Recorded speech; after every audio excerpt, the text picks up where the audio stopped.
Hi, welcome back. In this video, we'll be seeing how to capture a bursting water balloon using a very fast shutter speed. So first of all, to start things, let's have a look at the setup required to take this shot. If you're doing this exercise all by yourself, then the first thing you need to figure out is a way to hang the balloon. Here I'm just using the backdrop stands for my studio, but you can find any piece of equipment or let's say a branch of a tree, or if you have a friend, then you can ask your friend to hold this balloon. The next important thing that you need to know is that you need to do this exercise outdoors. And the reason for that is because we'll end up losing a lot of light because of the very fast shutter speed that we will be using to capture the bursting balloon. And if we are doing this indoors or in an area where there's not enough of ambient light, then that will mean that we'll have to really bump up our ISO, which will lead to a lot of noise. So just to keep the ISO slightly down, we have to do this exercise outdoors.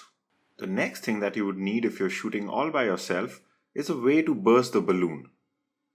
You'll be at your camera and taking this shot, and at the same time you will be required to burst the balloon. So you would need something long which can reach the balloon.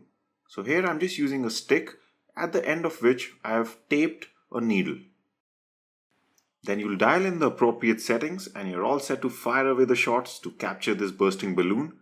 Now what those settings are and how exactly to take this shot while it bursts is what we'll go into now.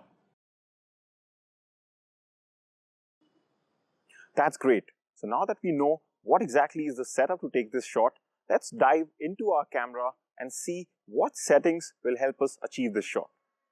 So now that we have the balloon in front of us, the first setting, of course, we need to change is that of shutter speed. So we'll be selecting a very fast shutter speed of 1/4000 of a second to capture this bursting balloon.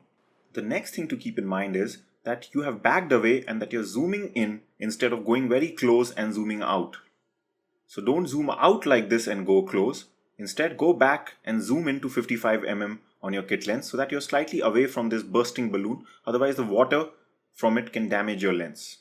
The next thing that I want you to do is to change your f-stop number to 5.6.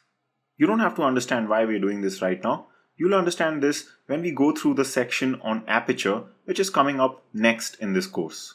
Now the next thing that we need to do is to select the correct ISO for this shot. For that, we'll have to see where the light meter is pointing at. Right now, you can see that the light meter is towards the positive side. This means we will have to turn down the ISO. Right now, the ISO value is set to 2500. Let's try this, maybe let's say at 1600 and see where the light meter is pointing at. And now you can see that the light meter is pointing in the center. So this is the correct ISO value to use for this shot. And this is exactly the reason why doing this exercise outdoors is of great benefit to us. Because if we were doing this exercise indoors, what you would have seen is that the light meter would have been pointing way towards the negative side. Why? Because first of all, we're using a very fast shutter speed of 1/4000 of a second, which makes us lose a lot of light. And secondly, the ambient light indoors would have been already very less. This would have forced the light meter to go towards the negative side, which in turn would have forced us to choose a very high ISO value to get the light meter in the center, like let's say ISO 6400 or maybe even higher, which would have resulted in a shot with a lot of noise, which is something that we want to avoid. So here, shooting outdoors has enabled us to use a moderate ISO value of ISO 1600. Now I'm actually doing or performing this exercise on an extremely overcast and dark day. If you're out there on a normal sunny day, I'm sure you would even get something lesser than ISO 1600. Alright, so we're all set to take this shot, but there's just one setting that we still need to learn, which is called as burst mode. Now using burst mode will allow you to fire multiple shots so that you don't have to rely on just one shot to capture the moment where you're bursting the balloon.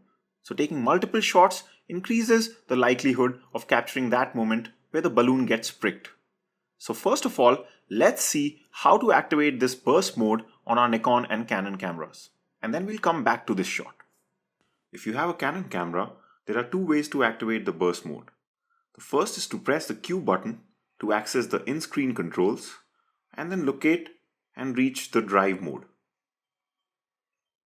Press set and then inside the drive mode, change from single shooting to continuous shooting.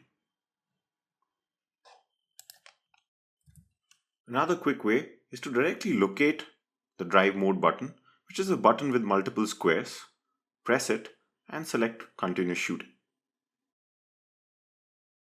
If you have a Nikon camera, then look out for a button with multiple squares on it.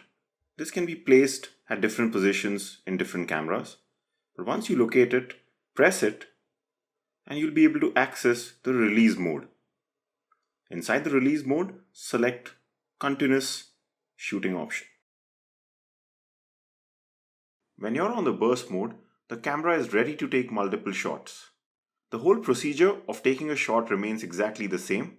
The only difference is that when you lock focus and finally press the shutter button, you have to keep the shutter button pressed and the camera will keep on taking shots as long as the shutter button is pressed.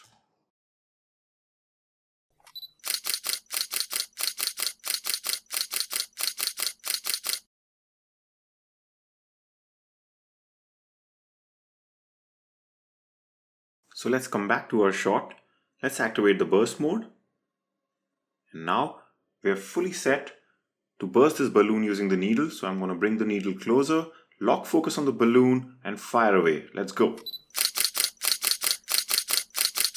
That's great. Let's see what we've got here. And let's see if we are lucky enough to get one of those moments where we retain the shape of the balloon while it was bursting.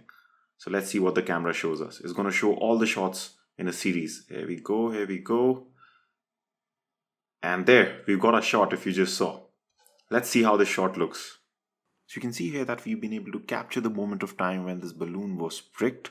And if we just zoom into this shot, you'll be able to see that the water and the droplets are really sharp because of the fast shutter speed that we were using. So that's how you use the combination of burst mode and shutter speed to capture fast moving things. So of course here my only idea was to show you how to do this. If I was actually doing this, I would have probably spent a little more time bursting probably a lot of more balloons to get that perfect shape of water, and that is easily doable, but it just might take a number of attempts. So it's also a question of luck. You might just get it on the first go itself, but now that you know how to do it, you can apply that to any type of shot that you want. So that's how you burst a balloon and capture it using burst mode and fast shutter speed. I'll see you in the next exercise.